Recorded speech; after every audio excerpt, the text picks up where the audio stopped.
Before we dive into the landfill of weirdness this week, the website is back, baby.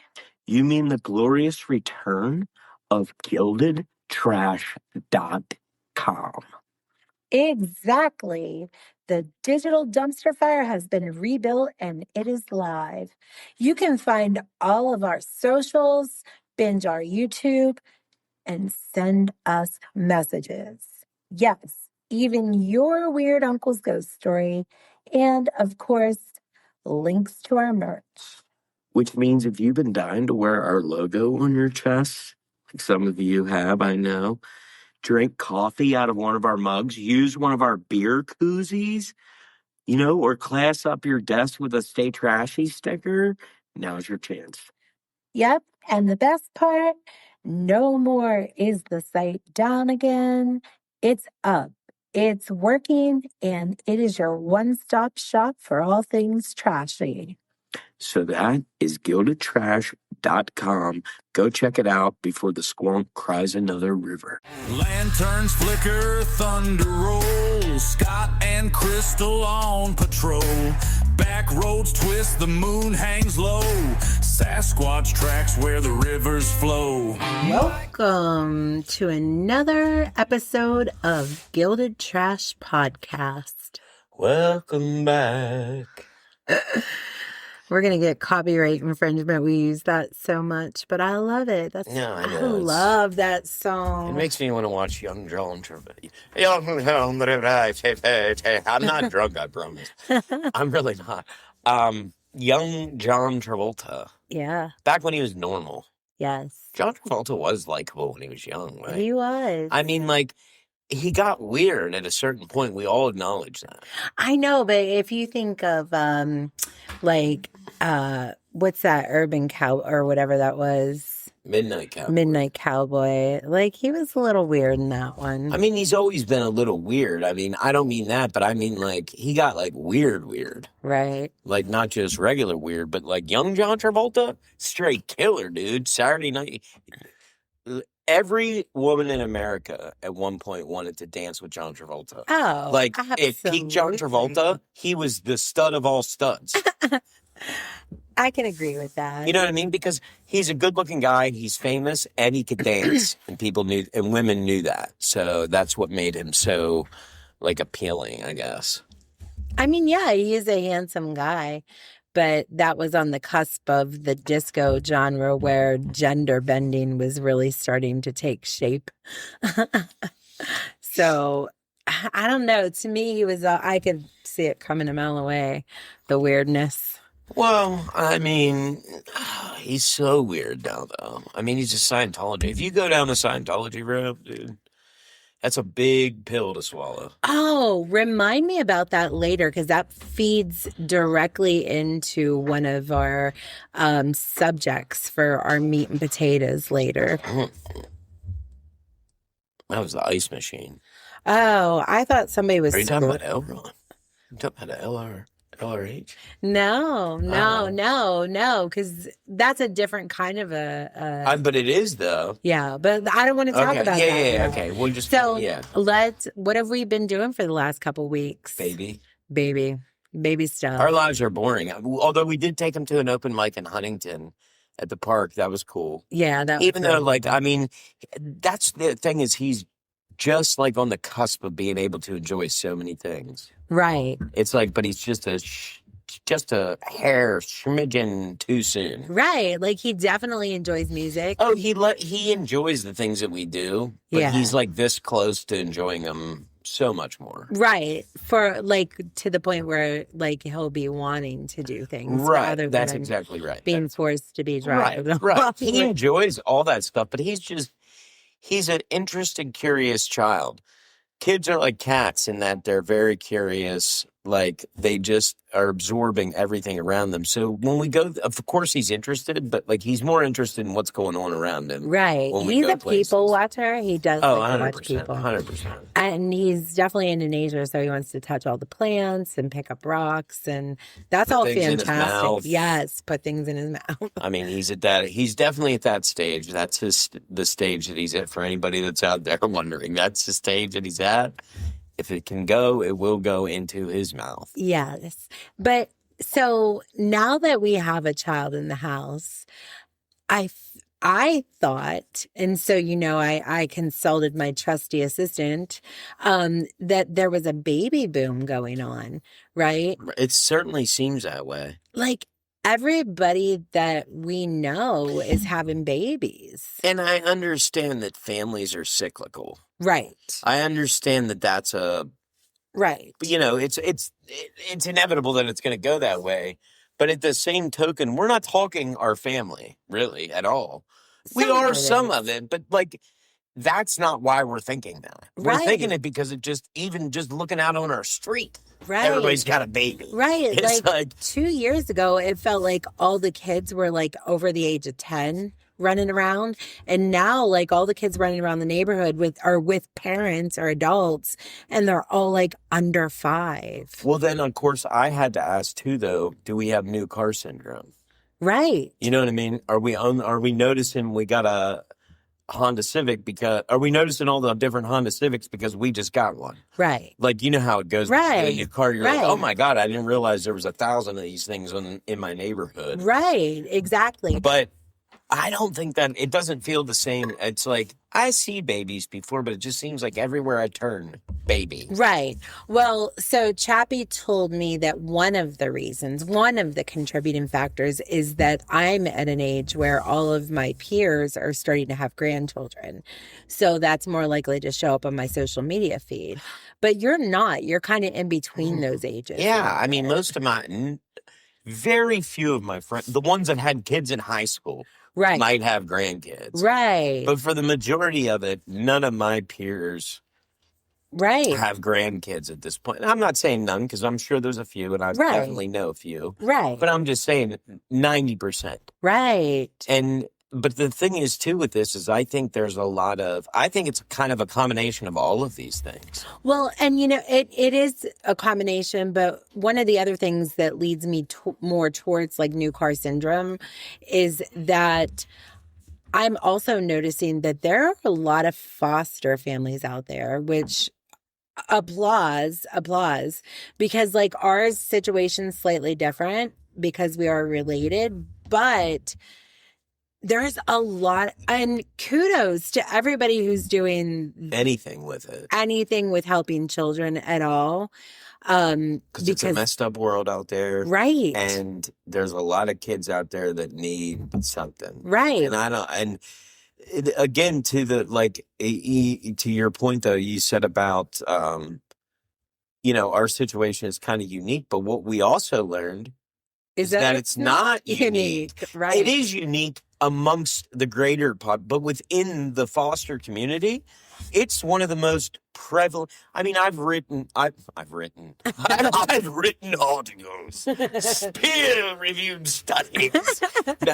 I've read articles with peer-reviewed studies that show that more grandparents are raising their children. I mean, their grandchildren.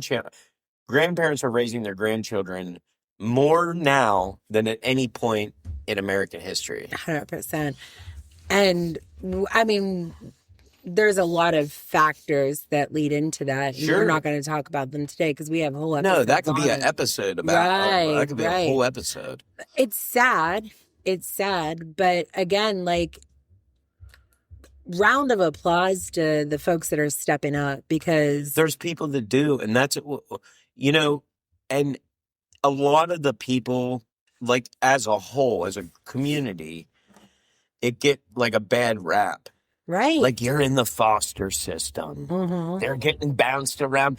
And the system is not perfect. Right. And is there, and I know, because people only read about like the abuses or the Right. things You will only ever hear the horror bad stuff. stories because But the fact of the matter is 98, 99% of all of them are way better off than that. right. And I'd say that 90 to 95% of the people that are involved are people that are just genuinely trying to help. It's Right, like anything they're else, just you're good always going to people. have bad apples. And everybody has different reasons too. And like a lot of moms like get empty nest syndrome after their youngest kid goes to school and they only or goes away to college or whatever, and they only know parenting. That's like their whole persona. And some women embrace that and they find something new to do. Some women Sure. just don't want to do that. Well, yeah, that's no different than any. I mean, some people find that their joy in life comes from raising children. kids, Yes. whatever that consists of. And we're discovering that it might be ours. Well, I wouldn't maybe go that far, but I do enjoy it. Right. It is the greatest joy in life. However, They're not cats. I can't keep getting more of them. well, that too, but it's like at some point I want it to end. Right. Like, right. it's like one of those things. It's like, it just goes with like with anything. You want to see it to completion. Right. In a sense of you want to see that end result. Right. Of like all the work that you put into it to culminate into them being a great human being. Right. But at the same, and that is like one of the greatest, it's like the greatest privilege in life. Absolutely. However, I understand why people don't want to repeat it or do it at all. Right. I also get that because it is a lot. It's way more than I ever expected or knew. And I understand that this is like, it's all new, so it feels more, but like we're getting settled in now, and I'm beginning to get a grasp of what it consists of. But it's still a lot. Yeah. And I understand also that as they get older, the management of the child changes. Sure. So not necessarily easier, but it's different. Right. It's not it becomes more of a teaching thing.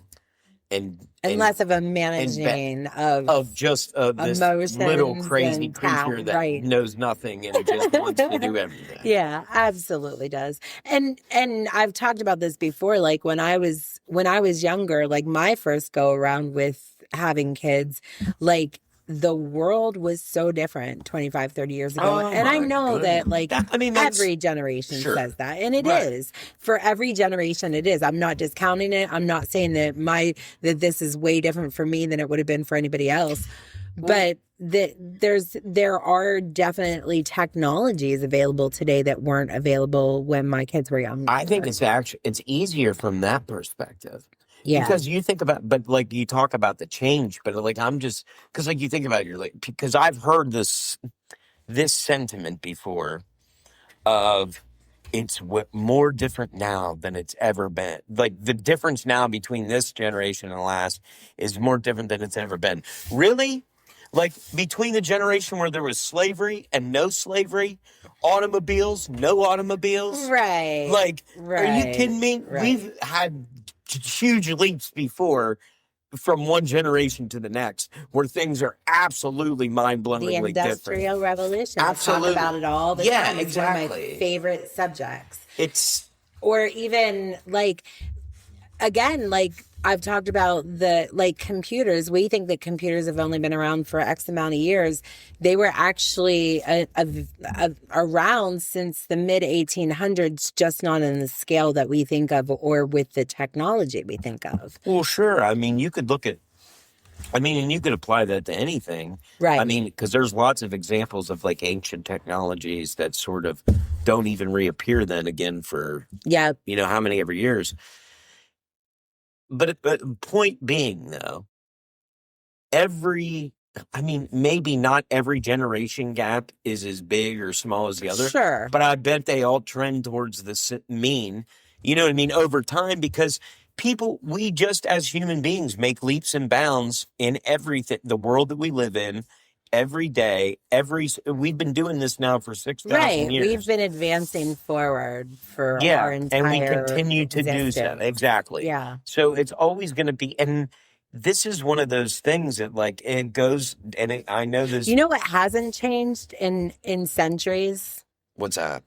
Because our environment has changed, and maybe even exponentially is changing faster, right? What hasn't changed is the human archetype, the templates, the way that people act. What? You're laughing. Because right there, you totally went girl at a party, Cecily. Because at first you were like, you said the right thing, but you said it slightly weird, and you were like, and right at the end too, you even did the whole. I don't remember. I can't wait to listen. But right. You had like it was so, and it just made me laugh because it was like you know like, what? Exponentially. Okay. And maybe even exponentially. It was so. Listen, Seth. Yeah. I don't even know what is going on. And then the way you broke it down, it was totally something that she would have said. But it's true though. The human archetype hasn't changed. No. So that's what you need to hone in on is what characteristics do you want that child or that person to embrace, right? Right. Curiosity, common sense, logic and reason, and love. And think about this. You even think back. Like, I bet that all humans have had the same set of sort of thoughts throughout time. Right. Pertinent to what's, the world that they live in within context of the time and place in which they live. Yes. But has the same sort of like... It's the same context. The same underlying context. I bet there was a guy in zero, the year zero, that was like, I tell you, these kids today are getting worse by the minute. This music they're listening to, have you heard this sitar nonsense? Do you know what I'm saying? Like, yeah, absolutely. I guarantee these drum circles are rallying up the teenagers. Right. I guarantee you, in the middle of Africa, 100,000 years ago, when humans are emerging and becoming the like sentient because of the thought process. Well, I just mean like forming communities, and they were in hunter-gatherer groups, and they're sitting. I guarantee you that there was somebody that had the equivalent of that thought sitting around like, right? How's our tribe ever going to survive with this new generation of kids? Because we're all going to be this. Humans we're not even going to make it. You know what I mean? Well, because in that time, it only took one person with a new thought or concept or pattern to rile up the norm, right? Well, no, yeah, I get that, but that's what I'm saying. Back to your point, though, those archetypes are long established within us and our society and our being, because it's not just our culture. We're not just talking Americans. Across humanscape. Right. There's the same people repeating throughout history. And I don't mean the same people literally. Right. It's or not, even not like reincarnation. No, I just mean it's the same people. People all do the same. We all make bad decisions. We all make mistakes. We all, throughout history, people that get power tend to try to get more. People that get money tend to try to get more. Right. It's like people that get love. Not love is like a romantic love, but love like praise love, like attention love. There's always a struggle amongst the classes. Always. You know what I mean? Like all that stuff is pertinent to the existence of humanity. Right. And something to fill the void of what we don't know. Right. And it's just, that's just it. It's like because we think so much, it's not just us. Things in nature always seek to solve the puzzle. Always seek to solve the puzzle. You know what I'm saying? Right. Absolutely. And humans are no different than that in that they seek finality in... Stay with us. We'll be right back. All right, guys, quick break from the chaos because we need you. Yes, you to send us your weird. Your cryptid sightings, your UFO encounters, your I swear this house is haunted moments. We want them all. And don't just yell them into the void. Go to gildatrash.com, click the contact link, and tell us everything. This is your chance to make us pack up a car, drive 6 hours to the town that you live in or grew up in, and wander around in the dark while I question my life choices. True story. If you've got a squonk in your backyard, a ghost in your attic, or just saw something in the woods that you can't explain. We'll bring the cameras, the coffee, the bug spray, all of it. The jerky. The jerky. Exactly, but we can't come to you if we don't know about it.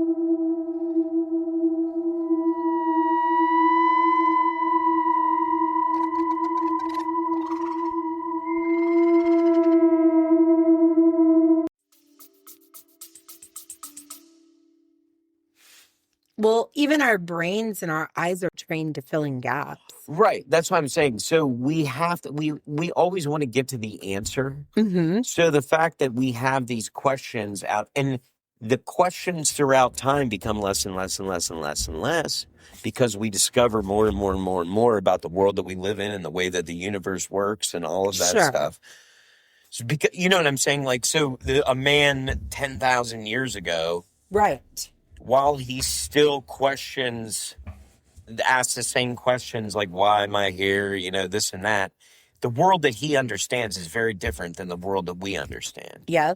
So you only have to look at the stories that we make up about these things, about the things that we don't understand, to know, like, see how complex it is and how long we've been making stuff up about stuff like that. And how long people who've never even met have made up similar stories about the same things. We made up the whole world, dude. We Right. made up every government. We made up money. We made up, all of it's made up. Right. Other than like what's exists biologically, the rest of it's all made up. All of it's made up. Everything that you think of in life, like the whole structure of your life, everything Right. is made up.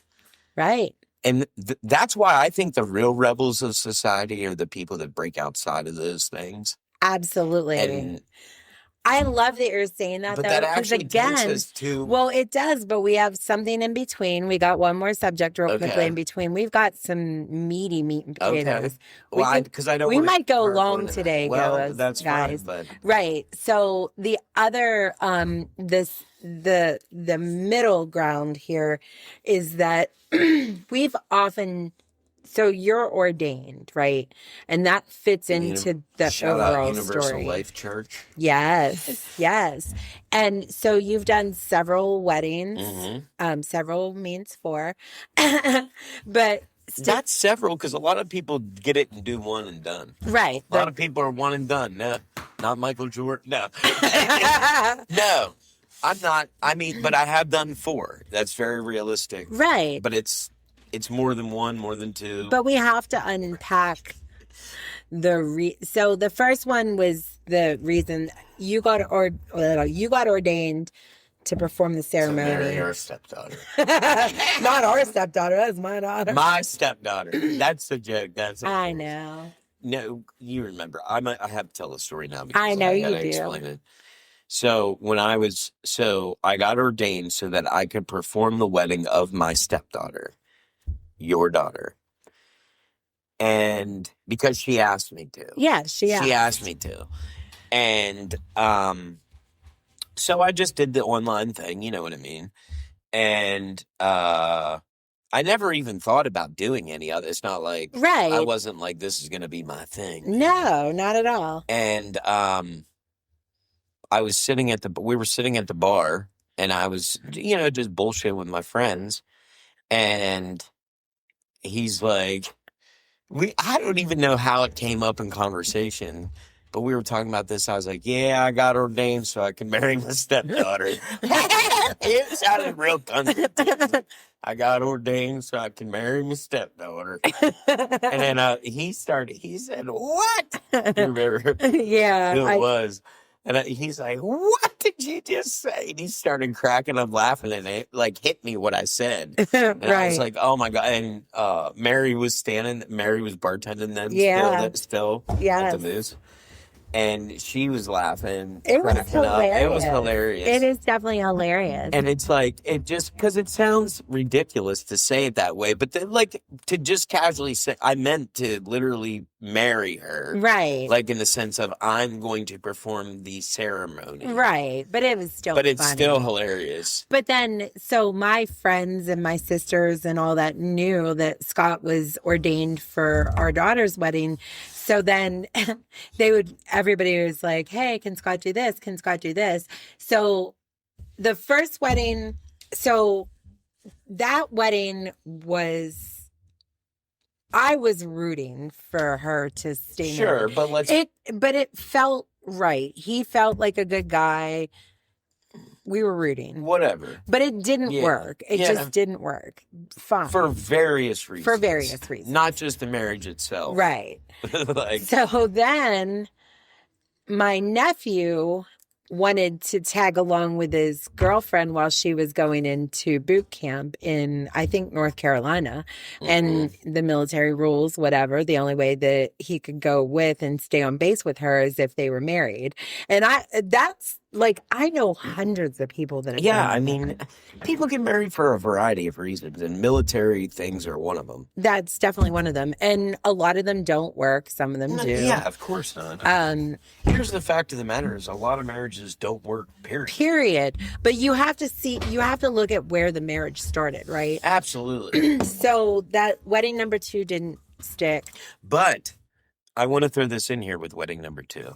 Wedding number 2 came to our house. Yes. It was like a very, hey, can you do this? We got the certificate. We'll be out in a couple, we can be there in 20 minutes. Right. And I was like, sure, I don't give a crap. Right. And I'm going to let people out on a little secret here, is that, like, people think that it's like this big official deal. And it is. Sort of. Do you know what I mean? It's right. Literally You're just, on the hook legally to sign that document. You got to sign a piece of paper. Right. It's not like it's this big thing, but people act like it's... Right. It feels like I mean, it is. It's a wedding. I get it. I'm not saying, but it just... When you perform them, it just seems like you realize that it's not as... I don't know. It's a technicality. It's a legal. It's like having a notary. That's exactly what it is. It's like having a notary. Now, because Scott is Scott and he's such a personality, he can jazz it up if y'all want it jazzed up, right? But what the second wedding led me to believe then and realize at that point, I was like, shit, yeah, man, I'll do whatever. We'll specialize in I'll do all the bullshit weddings that nobody wants to do because of whatever reason. I'll do it because I was like, it's fun. Obviously I'm not just doing it for, hire for whoever. Right. I have family, friends. Right. You know what I mean? Like that's like somebody. We're talking shotgun weddings here, y'all. Yeah. And it's like everyone's been sort of unique. But anyway, the second one is what made me realize that, sure, I want to keep doing this for whoever wants me to do it. So the third one was a longtime friend of mine. And I don't even know how to characterize that. Houtzdale, I love you. But shit, I think they met in rehab. I'm not even joking. Or jail, maybe. I'm not sure. Right. But it was something like that. And I'm not making, she knows she needs to get her shit together. So I'm just going to say. It's all good. Yeah, everybody's got things that go on in life. It's whatever. I don't care about any of that. But I'm going to be honest, her family was one of the key reasons that I even wanted to create a concept of Gilded Trash. Because that family right there gives and gives and gives. They're there for anything. They're there to help you when you ask for it, if you need it. They do. They always pull together for people. Well, they're what awesome. I wanted to say, too, is that was a fun wedding, by the way. Which I was going to say, that was the best wedding that I've done. Right. In terms of it was like all the things. Right. They used the bridge and They treated me like I was royalty. Yeah. Saps covered bridge. It was gorgeous. It was venue. real cool. I did an actual nice ceremony. Yes. That's the only, It's always nice. I always do like the thing, but some people want less or more, Right. whatever. Right. But this was like they wanted the full regalia. Right. Livy's wedding was nice, but it rained that day. Well, and also that was different because it was like my first one. Yeah. And it was Olivia. Right. You know, my stepdaughter. Right. Sorry, I just scraped my hands there. But you'll hear that on the mic. But you know what I'm saying? Like, can you imagine? We had that stupid. Oh, gosh. You know what I mean? Setup we were trying to piece together equipment so he could be heard. It doesn't matter. It doesn't matter. Now we have a whole setup because of his comedy. Yeah, stuff. it's like because I have the comedy thing now, I'm set up to do weddings, birthdays. Right. Oh, because we DJ'd Timmy's reception. Yeah. We've both been wedding DJs. Both of us have. Right. So that's been a part of our thing. But anyways, so long story short, here we are in Johnstown. Wait. I just you want to talk about the third wedding? You've got some context there. So, first off, because it's not an opportunity that I get to tell this story very often. So first off, this is the only wedding where they've ever referred to me as the pastor. And I don't know what I am. Well, you were dressed really nice. I don't really go for anything. Like, no, because I don't have a name like, it's not like I don't go by Reverend or nothing. I like Reverend Reed. I think it sounds We say good. that jokingly. Right. Reverend Reed, because it sounds funny. Right. I'm not like any sort of, ordained parochial. You're not parochial. Yeah, but they kept calling me pastor. Yeah. This is my pastor. I was like, okay. You know me, I'll roll with it. I don't care. It was hilarious. I'm doing their wedding. It was nice. I'm doing their wedding. They can say whatever they want. I don't care. It's not like any of those people there. First off, half of them know me. Us. Have known you for a long time. Our entire relationship. Yeah. So that's the reason they asked me to do it. Yeah. But yeah. So anyway, I'm hitting my vape, right? Yeah. And you know how all these different vapes nowadays have these different names. And it was Diablo something. It was called the Devil's. No, it was called not the Devil's Lettuce, because that's obviously, it was like the Devil's Lemons. That's what it was. That's exactly what it was. The Devil's Lemons. So it was called the Devil's Lemons. And so this is after the wedding, and I'm, I'm talking to them, bullshitting, and I hit my vape, and I was like, "Do you want to hit this?" And I was like, "That's called the Devil's Lemons." And he says, "You mean to tell me that I smoked weed with my pastor called the Devil's Lemons on my wedding day? That's fucking awesome." And I was like, yep. I was like, that's the kind of things that I want to be known for in my life. Absolutely. But regardless of any of that, that's the story from that wedding. I mean, other than that, it was totally normal and fun, and it was a typical. Yeah, it was a normal country wedding. Yeah. It was awesome. Yeah, it was very good cool. Food as always. Oh, I mean, that crew always has. They good food. Yeah, they always cook it up. So then we built this event space here at the house, and we were going to start doing comedy shows here. And then we found out that we were going to be having a child here instead. So we're rearranging whatever, but it's still a nice room. You can do whatever you want with it. Yeah. Those toys come out of there super quick. Yes. But regardless of any of that, our living room is big. It's roughly 14 by 28.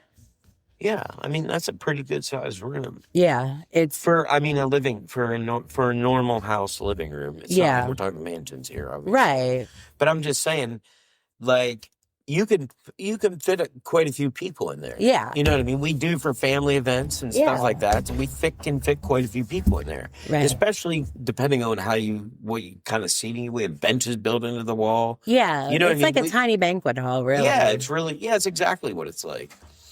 And so one of my girlfriends, she reached out to me and she's like, "Hey, I heard Scott is ordained. obviously my sister telling everybody.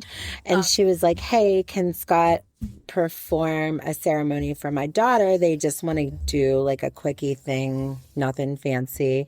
That's my specialty. I was like, of course, that's exactly what we do. do.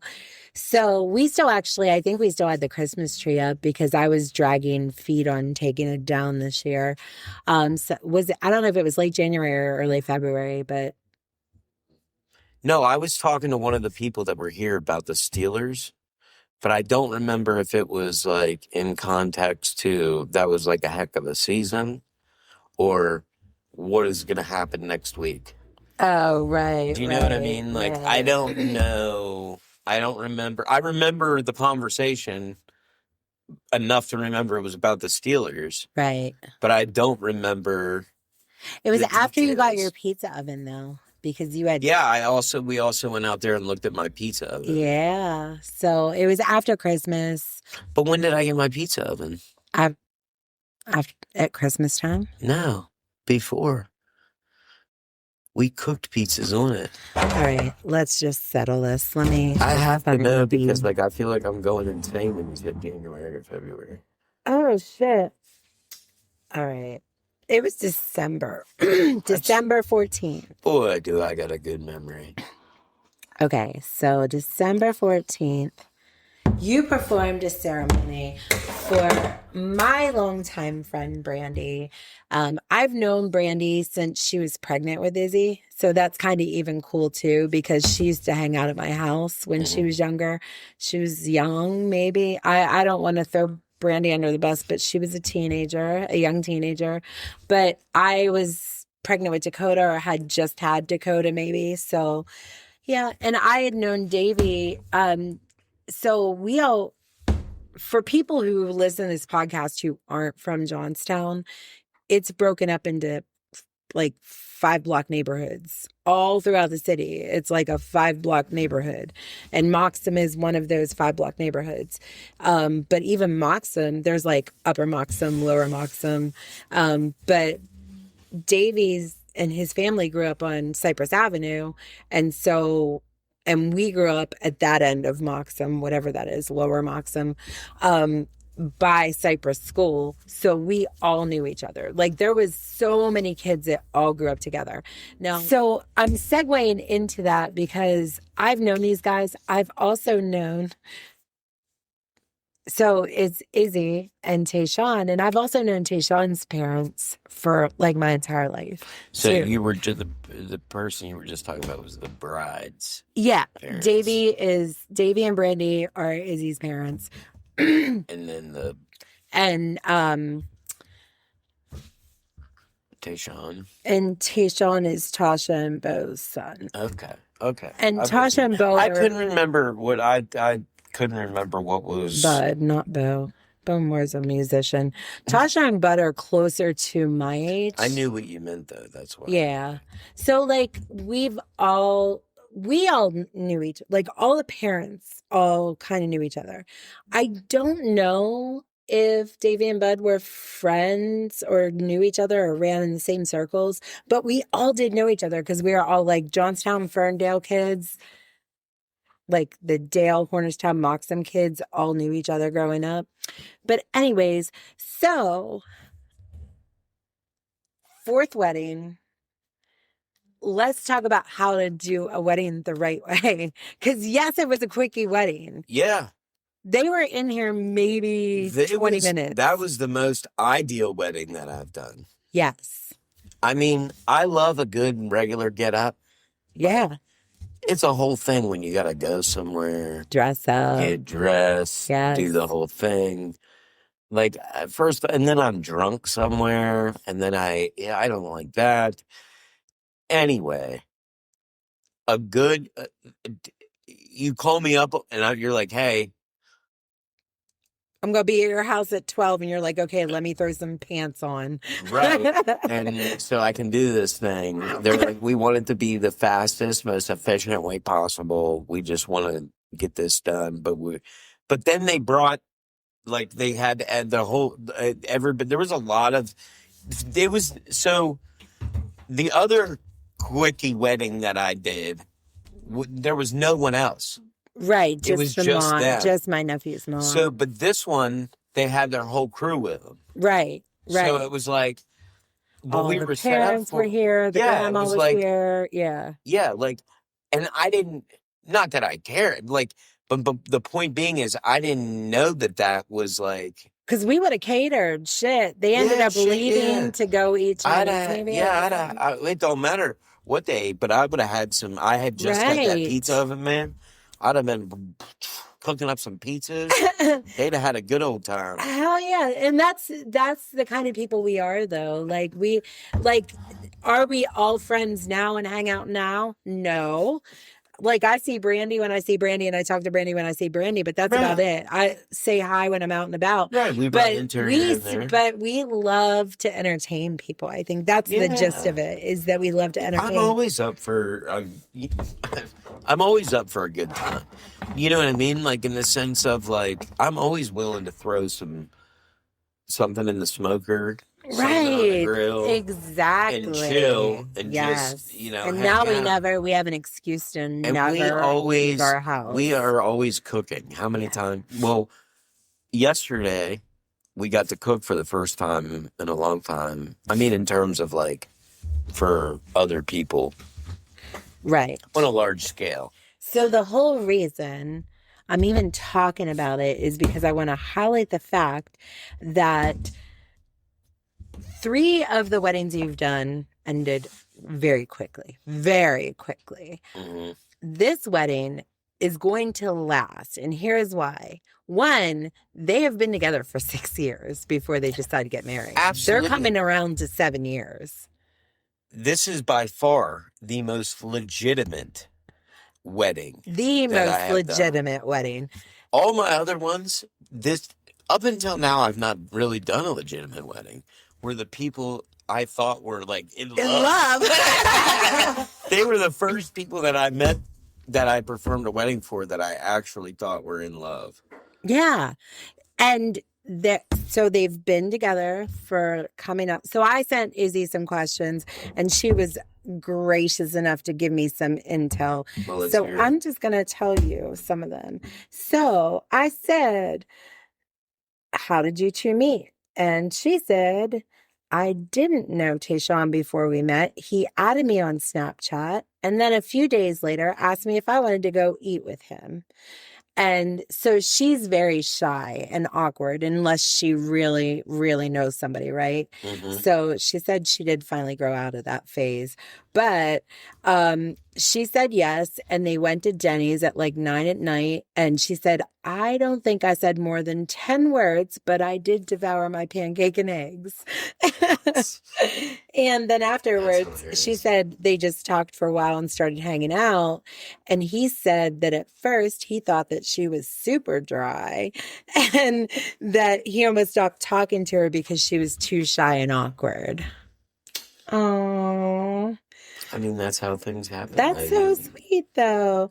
And then she said it just kind of clicked that he was her person, and they have just been together for a long time. But I am super excited to be allowed to announce that they're expecting their first baby. I don't know if they know the gender of the baby yet. So that's the only child that any of the marriages that I performed have produced. Yeah, it is. I mean, it is the only child that any of the marriages you've performed produced. And she's 4 months along. And what does she want to say about Tay? That he acts like a tough guy when people are around. I know who he got that from, his father. But when it's just the 2 of them, he's like a big teddy bear. So I'd say that that's a lot of alpha males. Tay's a man's man. You know what I mean? Like, he's a man's man. His dad's a man's man. His uncles are all men's mans or cousins or whatever. So, like, you have a better say of that than I do. I don't really. But generally speaking, most guys that are like that are Right, genuinely softies on the inside when they're just comfortable in their own setting. Even because here's the thing: is even the toughest person has a mother. Do you know what I mean? So even if you go through, I mean, for the most part, you know, And he has a amazing mother, Tasha. Oh my, well, that's what I'm she's saying. just. That's how, Yes. like, I mean, that's how it gets. You always have balance like that. But as an outsider, and you know I'm a people watcher, so this is what I want to say to close this segment out, is that because I've been friends with Brandy for so long, I've kind of been watching their relationship from afar because I do know all their parents. Right. And it's not like I was. You're aware of it.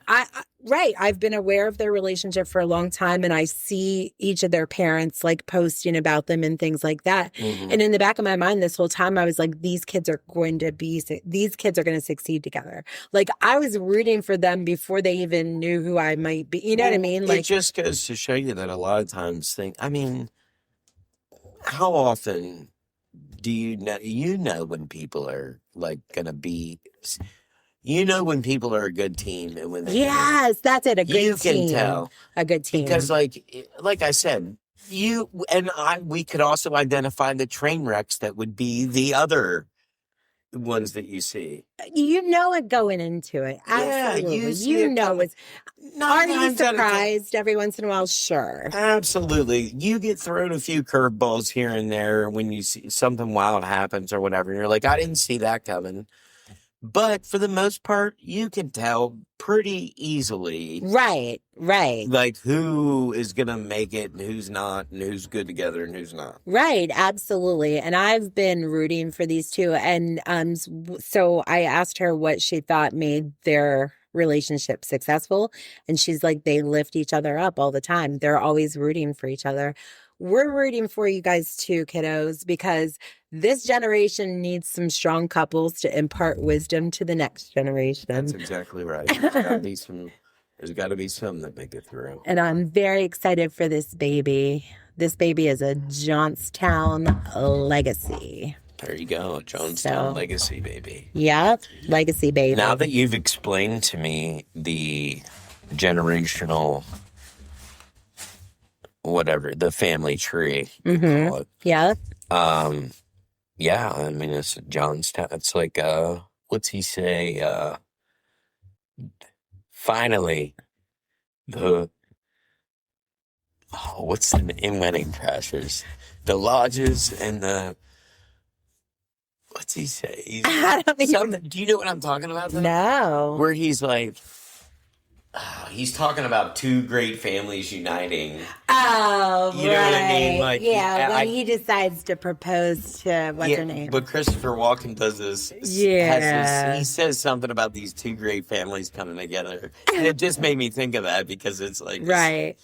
You know, but in my mind, so it's even deeper than that because it's four families coming together, right? Right. Because I'm like I know all the parents, right? Right. Oh, so absolutely. It's but that's why I'm saying it's like it's just that has nothing to do with what they're. I just meant the speech about great families. Yeah, that's together. Hilarious. But it is. It's like one of those things where it's like, you can trace it. It's like all in one.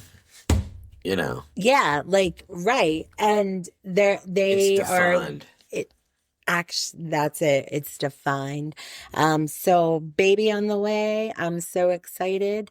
But so earlier you mentioned, what were we talking about L. Ron for or Scientology? Oh, John Travolta. We were talking about John Travolta and we brought up, and I was like, oh, L. Ron Hubbard, because he's not exactly the type of person. Now, I mean, you know what? I'm going to say it. I was going to say, should we be mindful of the Scientologists that might be like, fuck no. No. If there's any Scientologists listening, it's purely for research. And there's nobody that's listening to us that is like, you shouldn't talk shit on Scientologists. They're stupid. Right, They're exactly. stupid. There's no They- love in my they're- game for them. Come people. on now. If you just go do your own research if you have any doubts on Scientology and who L. Ron Hubbard was. But regardless of any of that, what this brings us to is con men. Right. Well, because we watched. Let's go. We're going to go backwards. Yeah, go back one We're step. going to start here and take you guys through a history of this bullshit. Talking about human archetypes, talking about all of that. We watched Maternal Instinct on Netflix. Everybody was talking about it. Everybody's talking about it. And, well, first off, they're talking about it because it is like the most wild shit you will ever hear. It's the most horrific, I'm worst horrified that possible outcome. Because here I was just riding the wave, giggling at a fucking weirdo. Like a normal documentary where nobody dies. Like, I don't want to talk about like what actually happens because it's horrid. It's horrid, but we did not see it coming. Like, I didn't know the story. And I didn't know the story. And I don't like to Google if I'm going to watch a documentary where I totally don't know the story. Right. I'm just going to jump right in and watch Especially it. one where the outcome is known. If it's a whodunit, Right. it's a little different because you know they don't know. Right. And I want to see who's saying what and start forming some kind of like. Right, just to start to get a feel for these different people that maybe they're not Right. presenting. Because here's the thing is every documentary sort of has a little bit of bias. So Right. you don't know if they're like presenting one case more so than the other. So it's good to, but when it's a outcome that's already been established, which this one was. Right. I don't want to know what the ending's going to be. Right, exactly. And this was and here's the thing is, as consumers of true crime, Mm-hmm. whether that be podcast, TV shows, documentaries, whatever, Books before Books. all that.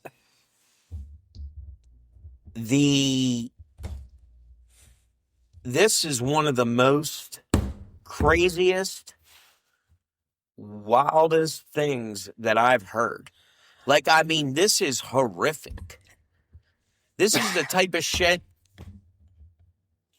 Sorry, God. This is the type of shit that somebody makes up for a movie or a weird You book. would think, right? You would not think that people like this exist in real life. And so, but here's why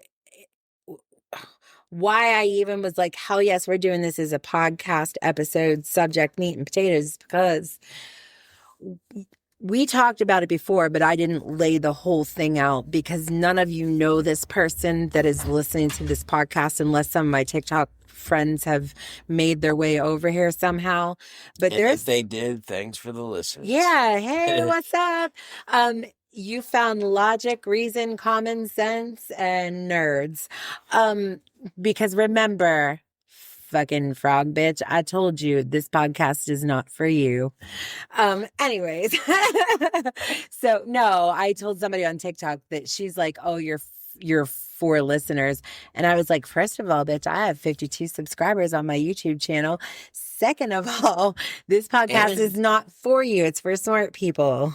What did she say? How many? 4. Okay. So we get like, sometimes we get like, how many downloads? I don't 50? know. Yeah, one of our episodes has like over it has 180 downloads. Yeah, that's not like that. I mean, I'm not saying that's crazy 4 good people or aren't anything. listening to But the it's better same than episode. 4. Right, It's better than exactly. 4. I'm not worried, but here's the thing is, I enjoy Yeah, I having don't these care if conversations anybody with was. you. Yeah, I don't give a shit. This is fun But for regardless. me. But regardless of all that, so back in September, I was dragged into court. Back in September, I was dragged into court twice by the same TikTok creator. who Have we talked about that? we kind of talked about it because we joked about it. Yeah. Like we joked because we recorded right after the second or so then I was like, fuck this bitch, I'm taking her to court. Because in the state of Maryland, you don't have to have proof or evidence that somebody is allegedly doing something to you. You just have to go file the paperwork and boom, you're in the system, right? And so I was hesitant to really talk about it because I was afraid how it was going to look on paper when we were trying to get our foster clearance, 100%. right? Like this bitch wants to be a mom, but she's doing TikTok drama.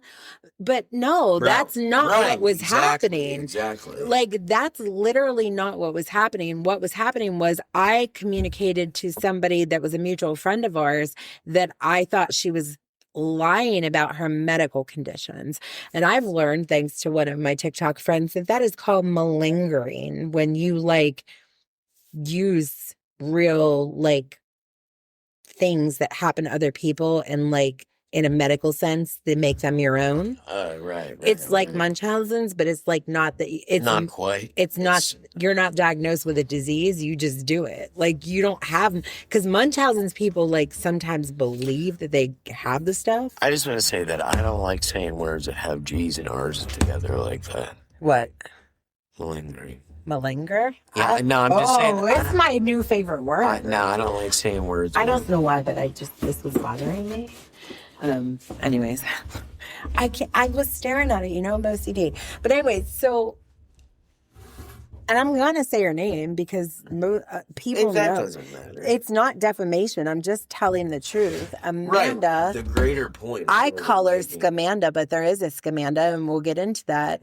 But Amanda has a pattern of telling lies. She's a serial liar. She's a serial liar. But what is alarming about that, and we're going to talk more about it, I think, in depth, is how much of the truth she rides.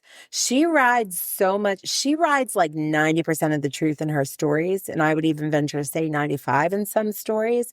She rides it so far on the line of the truth that any layperson who does not give a fuck is going to stop there and stop looking. She sounds coherent enough. She sticks to the facts enough. As two people who are particularly good at lie detecting. Yeah, we are. You are a great natural. You're like, I think of the show because you're the natural lie detector. I'm Cal Lightman. I'm that way because I studied as a liar. Right. When I was a drug addict and stuff. So I know all the tricks. You know the mechanisms. Yeah, because I used them to That's exactly right. So can we just talk about that for a second? What? Because remember the time that I made you go stand in front of a place and take a picture? Wait a second. That's how good a line you were. There was a point in your addiction where I didn't believe you so much that I needed verification of all things. And even that I still skirted. I know you did, but I'm just saying, you definitely know the lengths that somebody would go to. Well, that's just it. And I think that, but it also makes me great at detecting when somebody, I instantly know because I can smell it, like, in a way. It's like I said, it's like Cal Lightman. Well, it's like I see the things and it's like, you can't run game on me, dude. Right. Well, so here's the part that takes it even further. When you've got two people that are as smart as we are, and in today's current state, we have no reason to lie to each other. Like, right. So it's almost moot, but like, I know that a mechanism of lying is giving too much detail, but then and I know that you know that. So if you don't give enough detail, then I flip it and think that you're trying to lie to me by not giving detail because you know that I know the mechanism. Because you know that I know that you know that I know that you know that I know what you're up to. Yeah, that's exactly it. And no, absolutely. And that's the thing about it is because it's like, but then you get into like, am I reading too much into it? Right. Am I like, because because like sometimes you'll think that I am lying about something, And not even nothing crazy. No. I don't mean like saying, because I don't do anything crazy. But now you also give yourself away. So like if I ask him if he had a pre-dinner Whopper, right, he starts to giggle, even if he intended to lie to me about where he was. As an expert liar, and for the reason that I am an expert liar, is I hate lying because my life was unmanageable as a liar. I've never been a big liar. The worst I've lied about is how much I spend on FanDuel. That's like my worst lie in my entire life is how much I spend on FanDuel. And I like it. I hate lying so bad that there's some things that I refuse to lie about, even if it's like what we refer to as like a little white lie. Right. I know you don't like it. I mean, we do still occasionally. Like, I'll embellish every once in a while if I need to. Right. We might do a stretch here or there, as my grandma would say, a gray lie. Right. But it depends on the audience. And if most of it's me trying to get out of doing something that I don't want to do. That's most of where my lying comes from. Absolutely. And right. Now it's all just because, and I don't want to say anything because I want to continue to get out said things, but I'm just saying. But regardless of that, so we are both good lie detectors, obviously. Right. And smell coming a mile away. And Amanda on TikTok, she talks about her medical conditions all the time. I also want to say that both of us will do this. Now, to each other, we do not do this, but to outsiders, and I think you've done a lot of this on TikTok, is I'm not going to let you recognize that I understand that you're lying in most situations. Oh, I'll go with it. I do not, unless it's going to interfere with my life somehow, I don't even bring it up because I don't give a shit. Well, and so here's where the kind of overall question is, how long do you let a bullshitter live in their bullshit before it becomes dangerous to other people? That's exactly right. And the thing is some people go through their life, most normal bullshitters go through life, and it doesn't cause them too many problems. But you know the type. It's like fish stories or big fish. Or right, absolutely. And most people don't take it. Sorry. Most people don't take it any further than that. We all know people like that. You meet them at the bar or whoever, they bullshit. And everybody knows that they're a bullshitter. Right. But those people don't cause anybody any problems. Nope. But these people that we're talking about are the people that take those things to extremes. And that's definitely one thing that she's done. You know the type, because they exist out there, and we all know a couple where they like lie about serious medical conditions. Lie about being the victim of abuse. Right.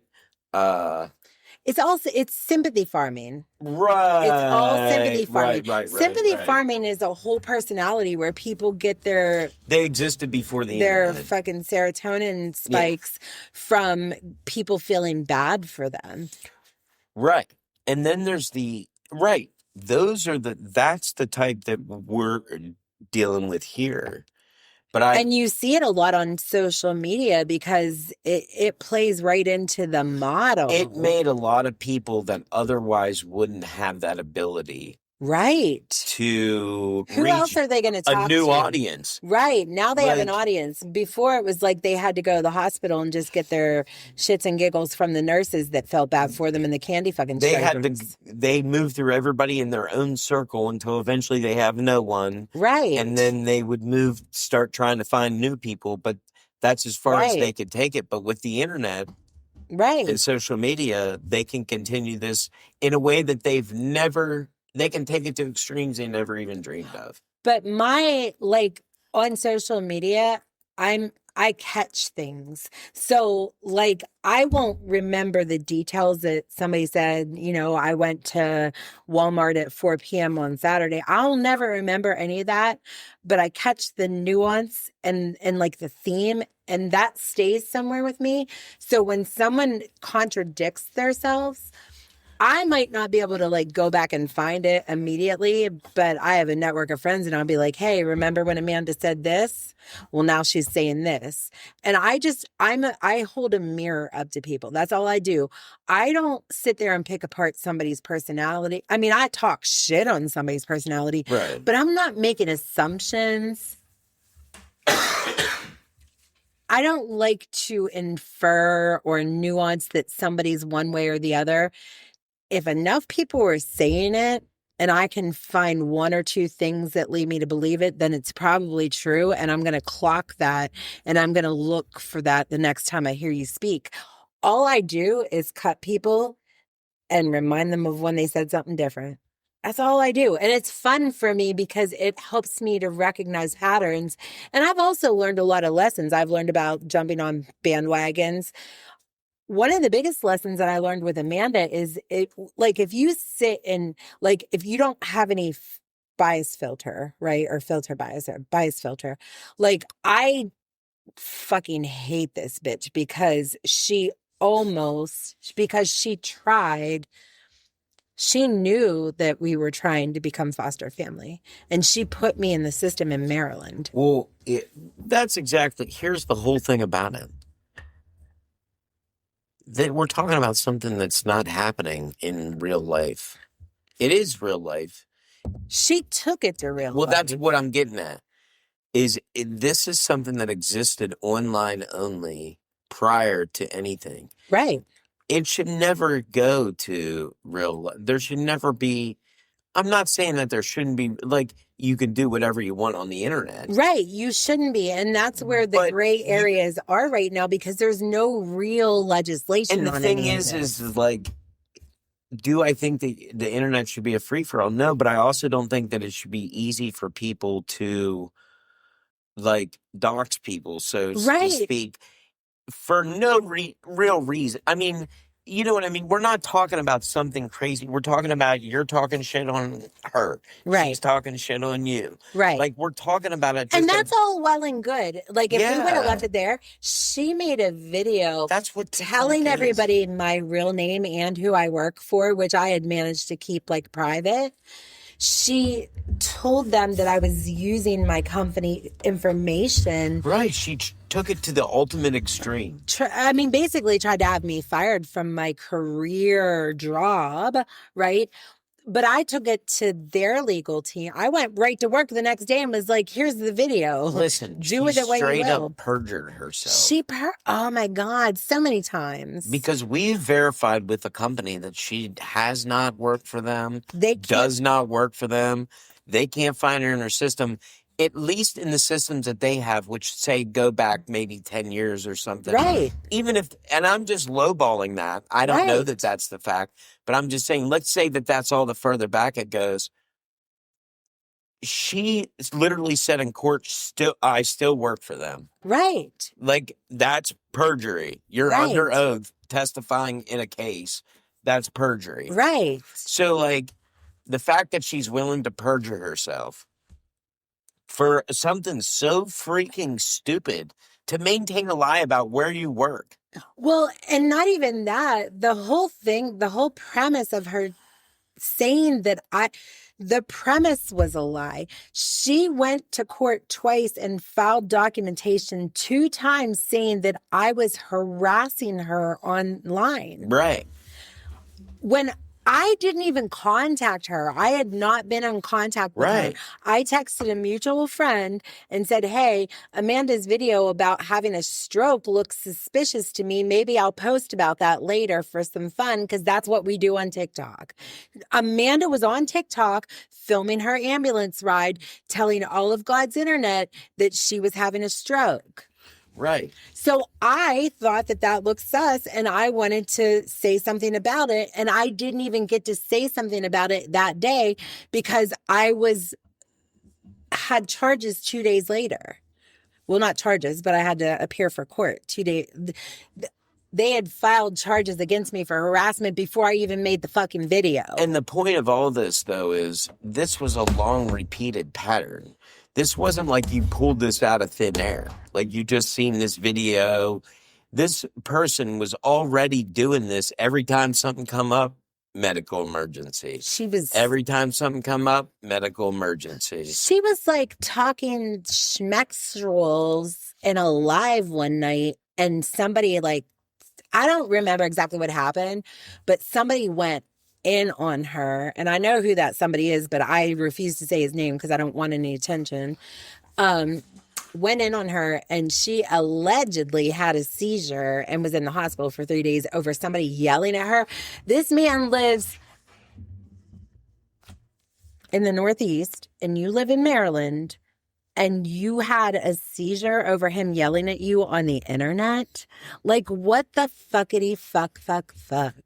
I can't take it. But the point of the medical thing is that we're seeing this pattern now. Like, we were like, okay, so who else has done this? Taylor Parker from Maternal Instinct.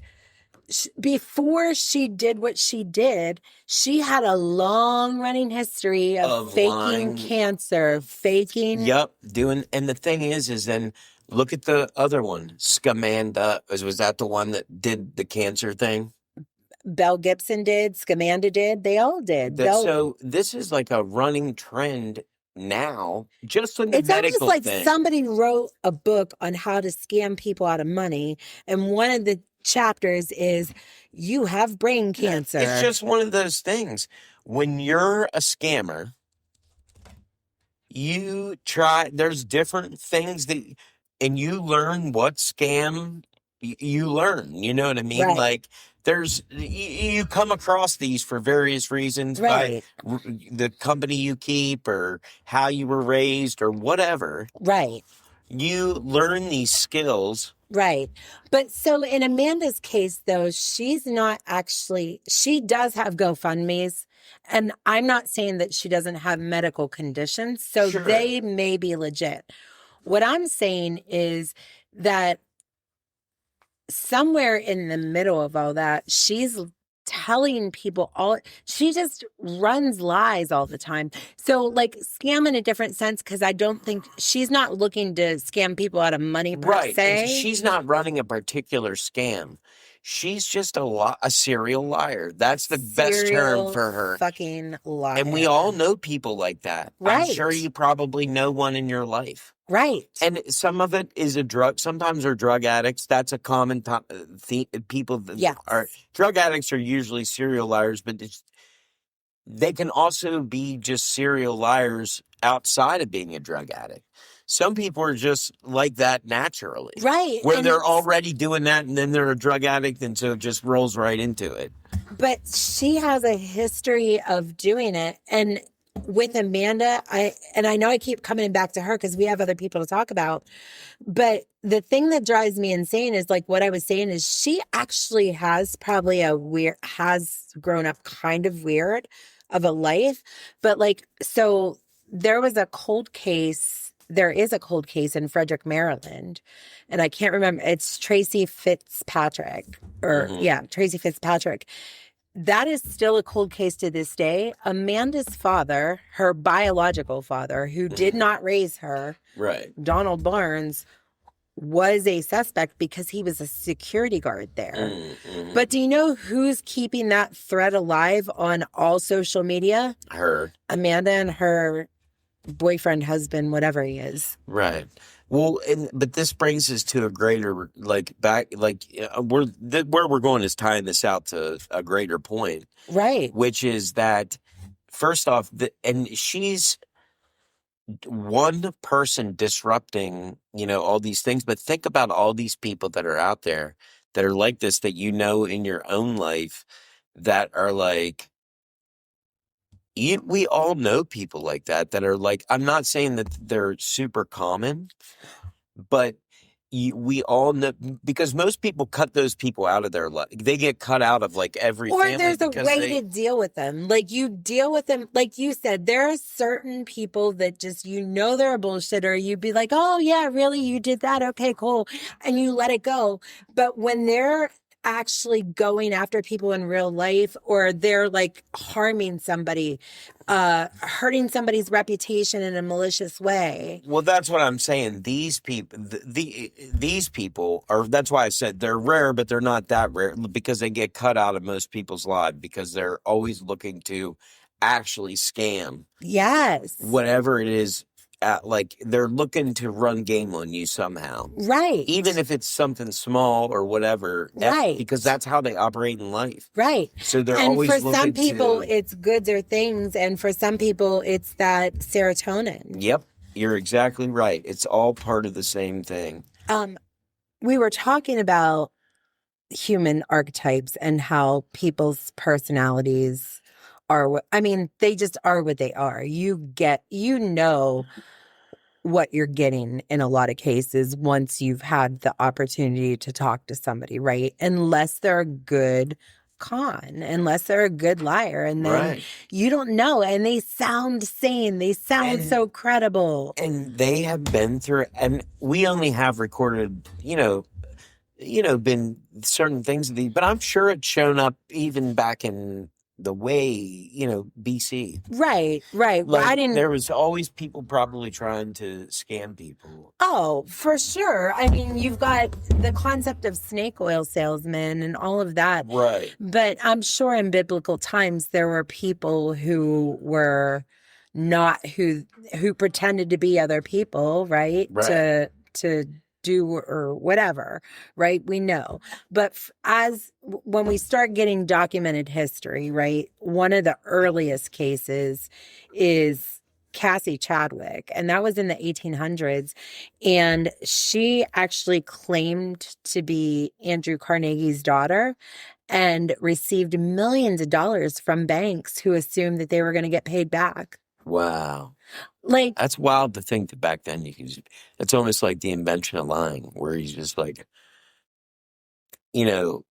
like he's like, I need $800. Right. And they're like, well, it must be wrong. The bank must be wrong. Here you go. Here's your $800. But do you know what I mean? It's like they just had no... There was just a trust of people. And if somebody's believable and has a story...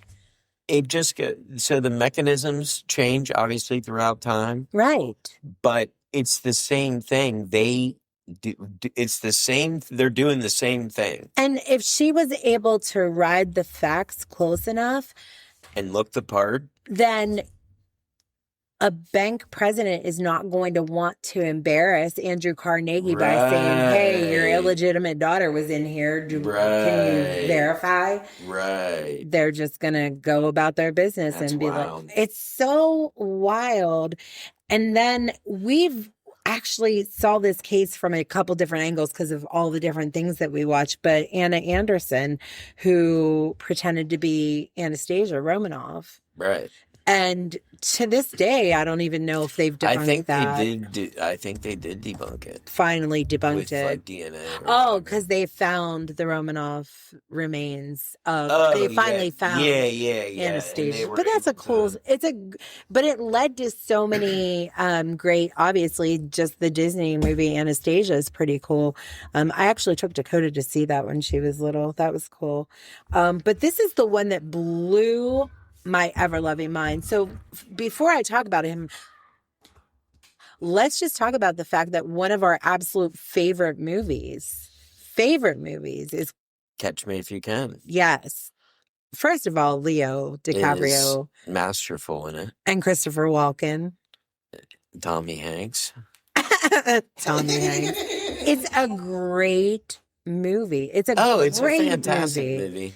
And but that's his whole thing. He's a con man. And it's a semi-true story.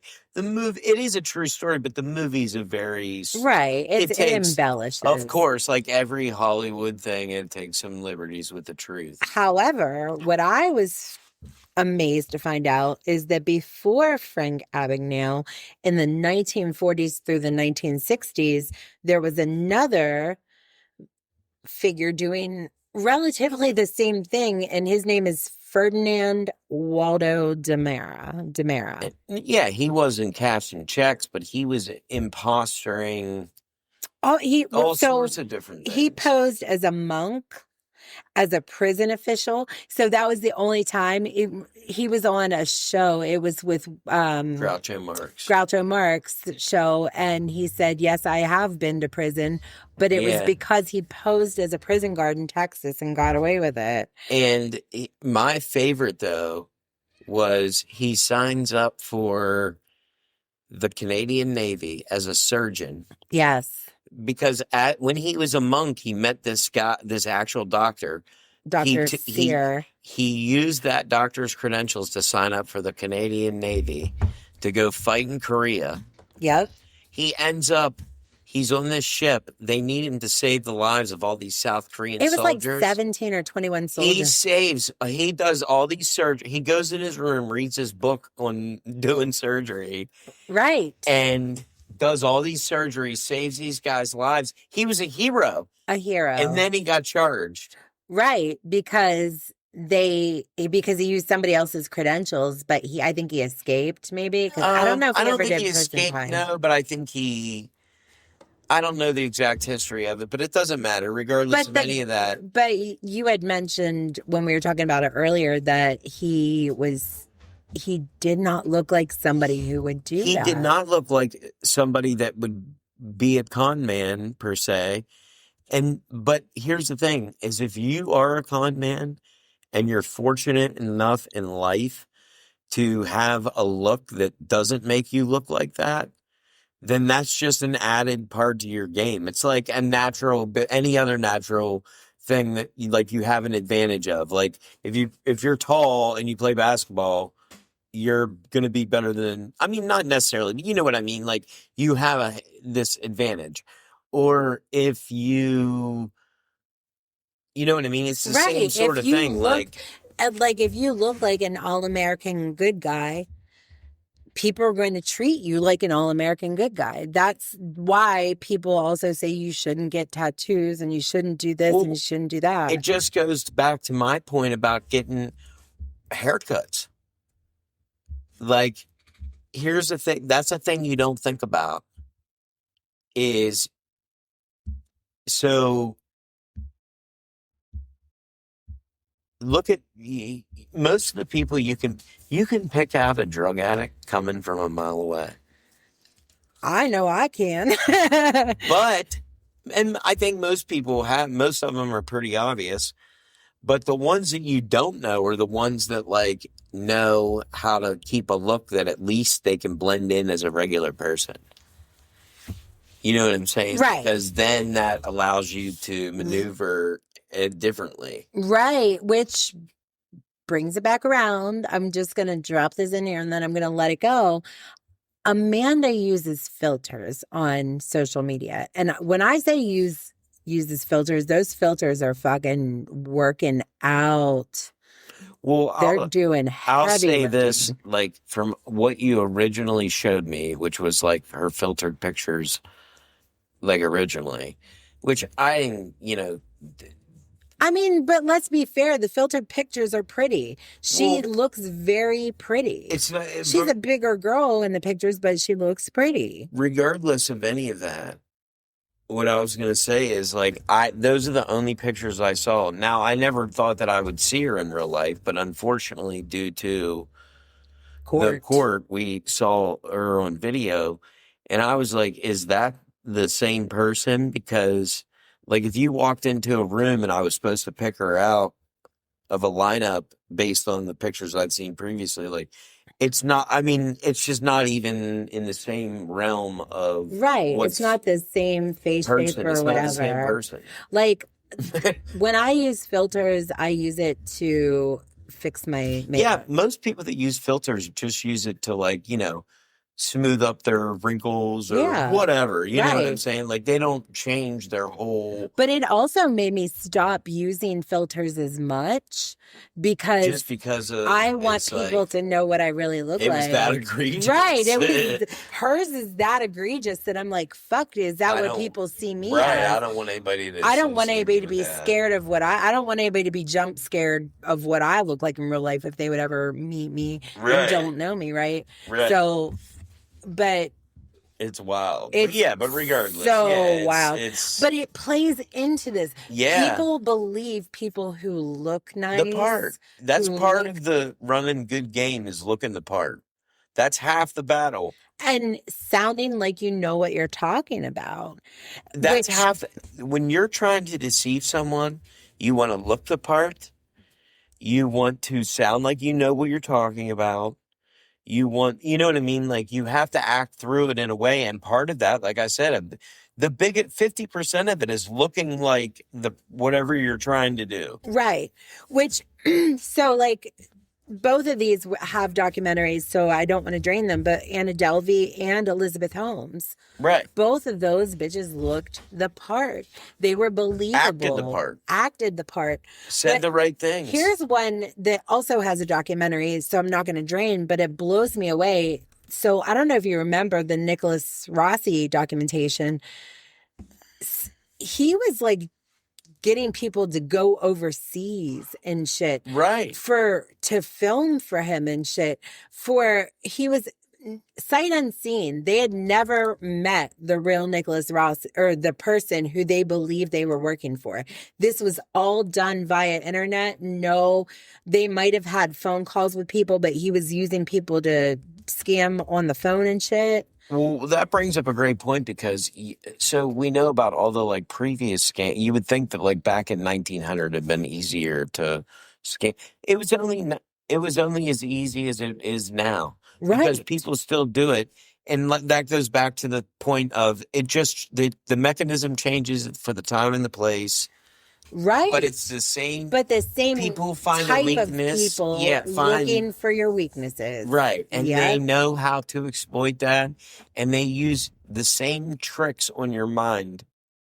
Right. That are built in from long, long ago. Absolutely. They play on those same things within your mind to trick you. Right. And some people are better at some types than others. And some people can do, like the Demaras of the world and the Abagnales of the world, they are intelligent. Like they're really intelligent. And that brings up another point. Not everybody's looking to scam someone per se. Right. They're looking to, they get their rush from just completing the scam. They get their rush from something different. That's their game is outsmarting you. That's it. It's outsmarting you. Yeah. Right. That's exactly it. So you've got like your con artists who are actually scamming people out of money, goods, whatever. Right. And usually they aren't as intelligent as the ones that we're talking about. Right. Your con artists are your like low level. Like they're your duffel bag boys. Right. I mean, they're like the lowest of the low when it comes to those type of scams. Yeah. And then you've got like your heist people maybe are a little bit above that because heist people, they're running a con because they got to get to know the people that own the shit and stuff like that. Right. I'm not talking about like a general, I'm talking about your people like Ocean's 11 type heist people. Those are the next level up from that. The Boston Art Museum heist. Right. Like they're in it for the money. And they're good at what they do and they're intelligent, but most of the time they don't want to be known. Right. They're not doing it for like any type of fame or anything like that. They want to run under the radar.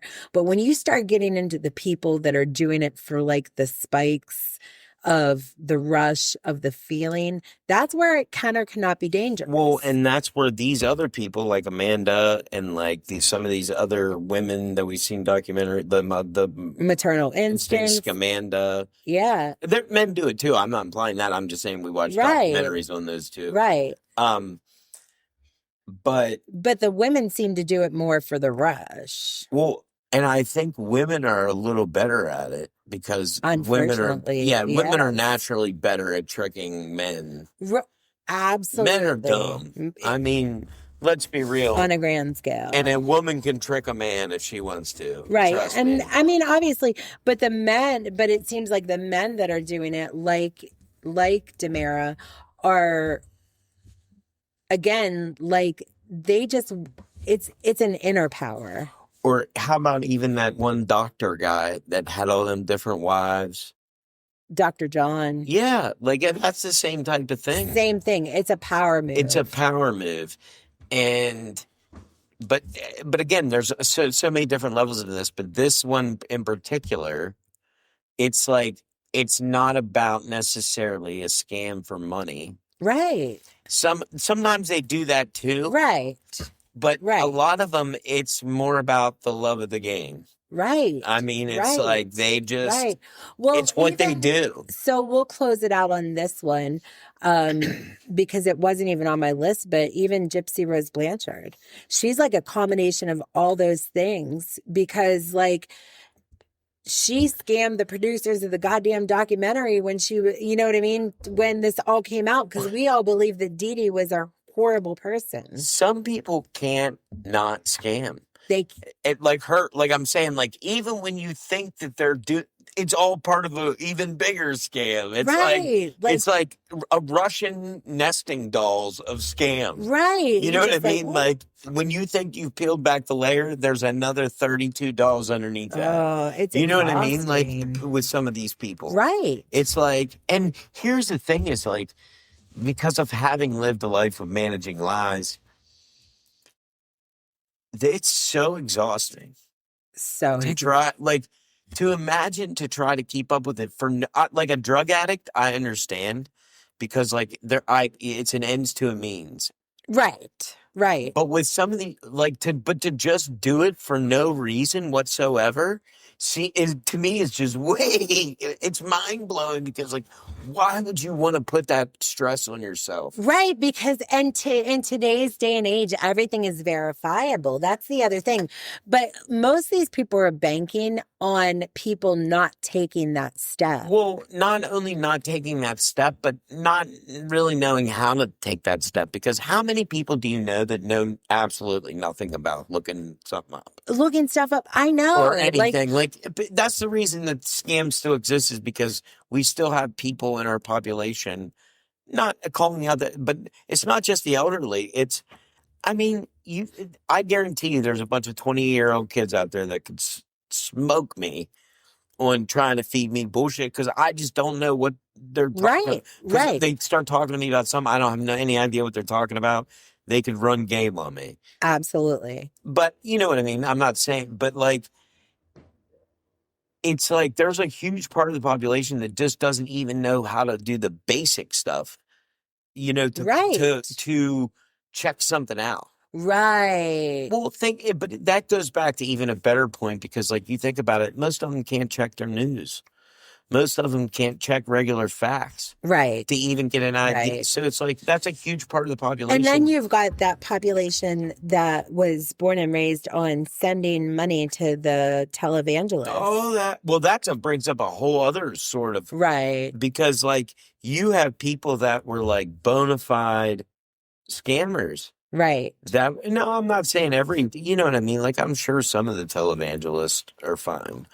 But maybe. I don't know. I don't know. I don't watch television.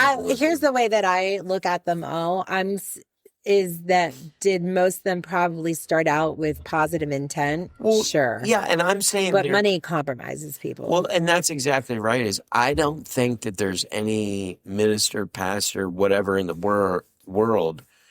If you're doing like, I mean, I'm sure that people are probably going to try to argue with this with me, but like, that should be accumulating that kind of wealth because I'm not an expert, but I'm just saying I don't think Jesus really was big on the, you know, like not helping in every way that you could. Like, here's my question: is if Jesus were a preacher today, would he have $8 million? 4 houses and 3 boats. Right. Like, right. I mean, exactly. That's all I'm going to say on that. That's a great thought to close it out. And actually, that's really powerful. I like it. So to bring it back home, we're raising a baby. We're going to try really hard to make sure that he does not become a con artist or a scam. We're going to show him how to lie detect so you can't pull a scam on him. But in the grand scheme of things, like there's only a couple archetypes of humans and we have the capability to raise a good one. So we better do that. I agree. Anything coming up that you want to shout out to before our July episodes? July 2nd, McGarvey's. We're doing a show thing. It's like a competition, sort of, to go on to other things. But come check it out. It'll be a lot of fun. July 2nd, McGarvey's. And then August 29th, I'm headlining the Houtzdale Moose, which, I mean, when you're talking about venues, I think the Houtzdale Moose jumps to the top of your mind. Not that I'm knocking, because I love a moose club. You know that. Oh my God, that's like right up. It's perfect. It's my bread and butter. It is your bread and butter. It's a club in the middle of Pennsylvania, rural Pennsylvania. That's like my target audience. That is your target. Yes, that's your demographic. That's my demographic. Just like in Zach and Mary make a porno. You remember when he's Brandon St. Randy? Justin Long, one of the greatest characters in film history. Justin Long is Brandon St. Randy, and Zach and Mary make a porno when they're at the high school reunion. And he says he makes gay porn.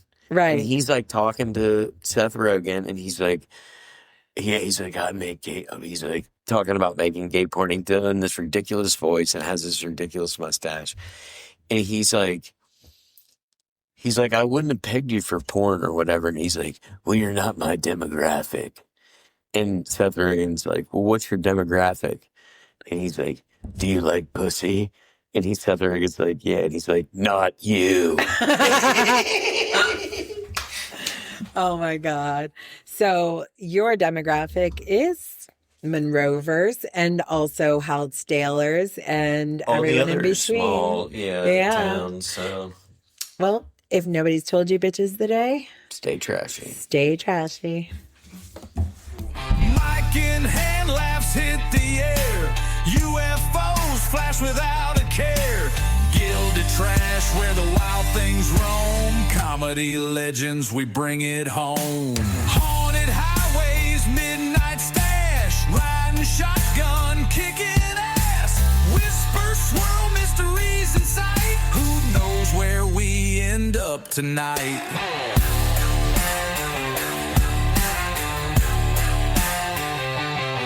The beer ice cold and the music's good. Some old dive bar out there in them woods. Gas station snacks, campfire glow. Every Rutter's employee already knows. Egg rolls and lemon heads, fried pickles galore. Can't ever leave without buying the store.